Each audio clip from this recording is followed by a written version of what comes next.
শিক্ষক আবুল কালাম আজাদের মরদেহ এইমাত্র মধুখালী থানায় নিয়ে আসা হয়েছে। শিক্ষক আবুল কালাম আজাদের লাশ দেখতে শত শত জনগণ কিন্তু এই শিক্ষক আবুল কালাম আজাদের লাশ দেখতে থানায় এসে ভিড় জমাচ্ছে। তারা কিন্তু তার লাশটি দেখে চলে যাচ্ছে এবং তার শুভাকাঙ্ক্ষীরা কিন্তু এই মধুখালী থানায় এসেছে। আপনারা দেখতে পেরেছেন আমি এখন মধুখালী থানার যে চত্বর, এই চত্বরে আমি এসেছি।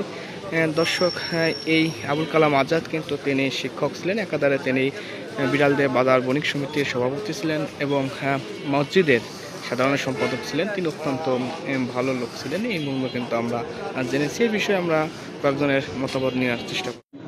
আবুল কালাম আজাদ মাস্টার একজন ভালো লোক ছিলেন।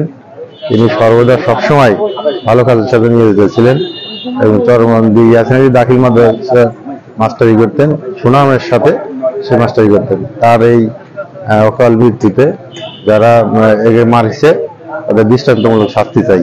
সবাইকে দ্রুত আইনের আওতায় আইনে ফাঁসির আদেশ কার্যক্রমের জোর দাবি জানাচ্ছি। মধুখালী থানা চত্বর থেকে মানিক শিকদার, চন্দনা।